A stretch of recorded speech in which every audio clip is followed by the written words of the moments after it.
आखिर माता सीता ने ऐसा कौन सा पाप किया था जिसके चलते उन्हें गर्भावस्था में वन में छोड़ना पड़ा। रामायण में हमेशा से एक काफी बड़ा सवाल रहा है कि आखिर जिस माता सीता पर भगवान श्री राम अपने आप से भी ज्यादा विश्वास रखते थे, आखिर उन्हें श्री राम ने एक धोबी के सवालों पर गर्भावस्था में महल से बाहर निकालकर जंगलों में कैसे छोड़ दिया।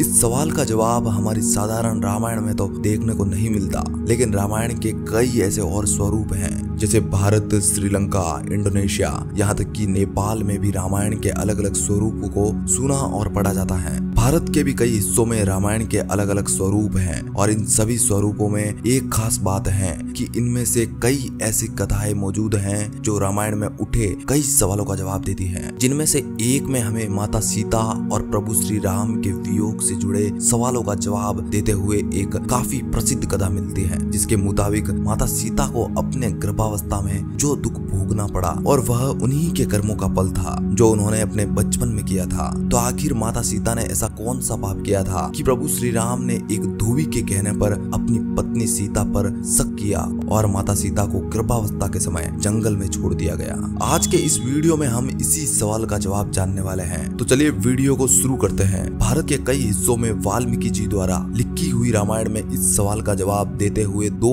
अलग अलग दंत कथा देखने को मिलती है, पर इनमें से एक दंत कथा काफी ज्यादा प्रसिद्ध है, जिसे सही माना जाता है और जिसका संबंध माता सीता के बचपन से है। तो आज की इस वीडियो में हम उसी कथा के बारे में जानने वाले हैं, तो वीडियो को छोड़कर कहीं जाइएगा मत। आप देख रहे हैं हमारा YouTube channel mystery of God. इस कथा की शुरुआत होती है त्रेता युग से, जहाँ प्राचीन भारत में मिथिला नाम का एक धन धान्य से संपूर्ण एक राज्य मौजूद था, जिस पर जनक नाम के राजा का शासन था, जो काफी ताकतवर राजा थे और उनकी प्रजा भी उन्हें काफी पसंद करती थी। कहा जाता है कि एक दिन राजा जनक ऋषि के कहने पर यज्ञ के लिए खेतों की जमीन को जोत रहे थे, तब उन्हें जमीन में किसी बच्चे के रोने की आवाज सुनाई दी, जिसके बाद राजा जनक ने हाथों से खुदाई करके एक मटके को जमीन से बाहर निकाला, जिसमें एक कन्या मौजूद थी। जिसके बाद राजा जनक ने उस कन्या को अपनी पुत्री मान लिया और उसे नाम दिया सीता। कहा जाता है कि बचपन में माता सीता काफी उत्सुक रहा करती थी। वह अपने आसपास की दुनिया के बारे में जानना चाहती थी, जिसके कारण वह हमेशा अपने पिता जनक से कई सवाल पूछा करती थी। राजा जनक भी अपनी पुत्री से काफी ज्यादा प्रेम करते थे और उनके सभी सवालों का जवाब देते थे। सब कुछ काफी अच्छा चल रहा था। तभी एक दिन माता सीता अपनी सहेलियों के साथ बगीचे में खेल रही थी, तब उन्हें वहाँ दो खूबसूरत तोतों का जोड़ा दिखा है। खास बात तो यह थी कि यह दोनों तोते उस समय माता सीता को देखते हुए उन्हीं के बारे में बात कर रहे थे, पर ये बातें माता सीता के बचपन की नहीं बल्कि उनके आने वाले भविष्य की थी। माता सीता भी दोनों तोतों की बातों को ध्यान से सुन रही थी। माता सीता ने देखा कि मादा तोता कह रही थी कि पृथ्वी पर अयोध्या नरेश दशरथ के घर जन्मे श्री राम खुद विष्णु का अवतार है और वे आने वाले भविष्य के अयोध्या के बहुत ही ताकतवर राजा होंगे, जिनका विवाह जनक की पुत्री राजकुमारी सीता से होगा। जिसके बाद श्री राम और माता सीता मिलकर लंबे अरसे तक पृथ्वी लोक में अयोध्या पर राज करते हुए अपना जीवन खुशी से बिताएंगे। जब छोटी माता सीता दोनों तोतों के मुंह से ऐसी भविष्य की बातें सुन रही थी, तो उन्हें यकीन नहीं हो रहा था और अब उनके मन में कई सवाल उठ रहे थे जो वे अपने भविष्य के बारे में जानना चाहती थी। जिसके बाद माता सीता ने अपने सैनिकों से कहकर दोनों तोतों को पकड़वा लिया और उन्हें अपने पास में बैठा लिया और प्यार से उनसे पूछा कि तुम जिस जनक की पुत्री सीता की भविष्य की बात कर रहे हो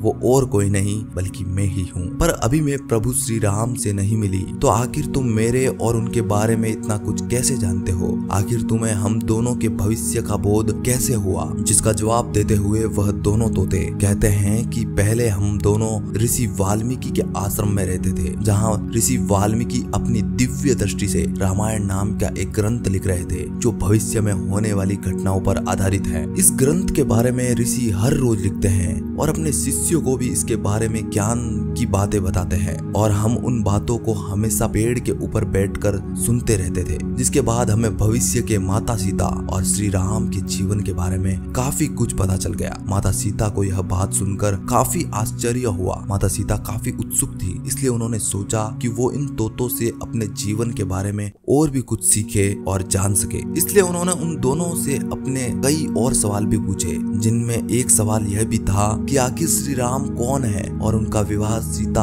यानी मुझसे कैसे होगा। जिसके बाद दोनों तोतों ने मिलकर सीता माँ को रामायण के उस पाठ के बारे में बताया जहाँ श्री राम और माता सीता का विवाह होता है, जिसमें वे बताते हैं कि प्रभु श्री राम और उनके भाई लक्ष्मण बड़े होते हैं और एक दिन अयोध्या के महल में महर्षि विश्वामित्र पहुँचते हैं। वो चाहते हैं कि अयोध्या के नरेश उनके आश्रम को दैत्य और असुरों से सुरक्षा प्रदान करे। जिसके बाद श्री राम और लक्ष्मण खुद उनके साथ आश्रम में सुरक्षा के लिए चलते हैं और जहां उनके आश्रम की रक्षा के लिए उन्होंने ताड़का का वध किया और बाद में विश्वामित्र के कहने पर मिथिला में राजा जनक की पुत्री सीता के स्वयंवर में पहुंचे, जहां राजा जनक के कहने पर एक बड़ा स्वयंवर आयोजित किया जा रहा था जिसमें खुद भगवान शिव का धनुष रखा गया था और राजा जनक का कहना था कि जो भी राजकुमार इस धनुष पर प्रत्यंचा चढ़ाएगा वह सीता से विवाह कर सकेगा। जिसके बाद पूरे राज दरबार में मौजूद कई शक्तिशाली राजकुमारों ने भगवान शिव के धनुष पर प्रत्यंचा चढ़ाने की कोशिश की, लेकिन कोई भी उस धनुष को हिला तक नहीं पाया। जब प्रभु श्री राम की बारी आई तो उन्होंने काफी आसानी से उसे उठा लिया, यहाँ तक कि प्रत्यंचा चढ़ाने के बाद उन्होंने धनुष के 2 टुकड़े कर दिए। जिसके बाद राजा जनक के कहने पर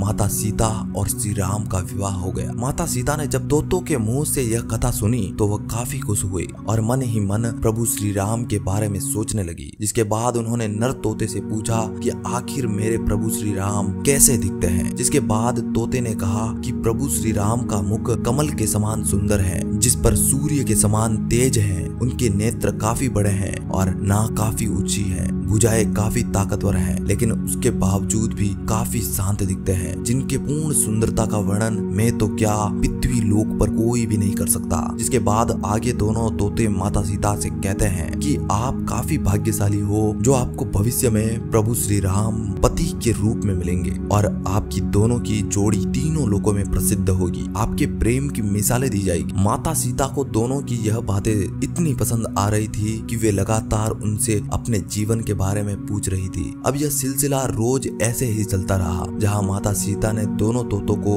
एक पिंजरे में कैद कर रखा हुआ था और उनसे अपने ही मन के सवालों को हर रोज पूछती थी। लेकिन अब दोनों तोतों के मन में घबराहट होने लगी। जिसके बाद एक दिन दोनों तोतों ने माता सीता से स्नेह पूर्वक कहा कि हे माता, हम दोनों आसमान में उड़ने वाले स्वतंत्र पंछी हैं, कृपया करके हमें यहाँ पिंजरे में कैद ना करें और हमें आजाद कर दे। नर तोते के कई बार कहने पर माता सीता ने उसकी बात मानते हुए कहा कि तुम यहाँ से जा सकते हो, पर तुम्हारी पत्नी मादा तोता मेरे पास रहेगी। इसके बाद नर तोता माता सीता से कहता है कि हे देवी, ऐसा पाप मत करिए, मेरी पत्नी गर्भवती है, कृपया करके हम दोनों को एक साथ यहाँ से जाने दे, हम दोनों एक दूसरे का वियोग नहीं सह पाएंगे। पर माता सीता अपने भविष्य को लेकर इतनी उत्सुक थी कि उन्होंने नर तोते की सारी बातों को नजरअंदाज कर दिया। जिसके बाद मादा तोते ने माता सीता से कहा कि हे देवी, आप मुझ पर तरस खाएं और मुझे अभी के लिए अपने पति के साथ जाने दे, ताकि मैं अपने घर जाकर अपने बच्चों को जन्म दे सकूं और इसके बाद मैं दोबारा आपके पास आ जाऊंगी। पर देवी सीता को अभी तक उन पर विश्वास नहीं था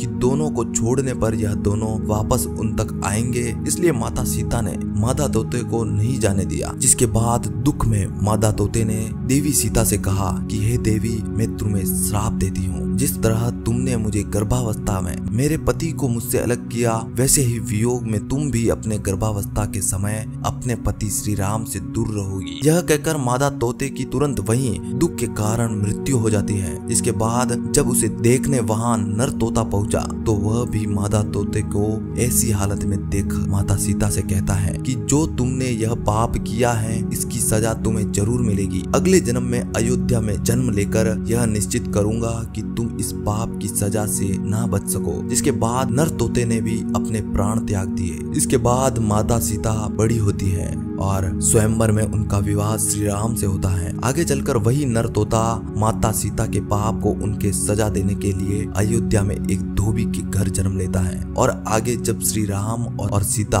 लंका में रावण को हराकर अयोध्या पहुंचकर अपना शासन शुरू करते हैं, तब यही धोबी जो पिछले जन्म में तोता था, माता सीता के चरित्र पर कई सवाल उठाता है और अयोध्या की जनता को भी अपनी तरफ करता है। जिसके बाद श्री राम को भी न चाहते हुए माता सीता को महल से निकाल लक्ष्मण से कहकर जंगलों में छुड़वाना पड़ता है। और जब यह सब कुछ हुआ तब माता सीता गर्भावस्था में थी। जिसके बाद यह वाल्मीकि देवकी के आश्रम पहुंचती है और वहां पर लव और कुश को जन्म देती है। इस तरह पति के वियोग में दूर रहते हुए माता सीता अपने बचपन के पाप का पश्चाताप करती है और इस तरह मादा तोते का श्राप भी पूर्ण हो जाता है। तो दोस्तों, आपको यह कथा कैसी लगी, यह जानकारी हमें कमेंट के माध्यम से जरूर बताना और वीडियो पसंद आई हो तो इसे लाइक करना मत भूलना। धन्यवाद।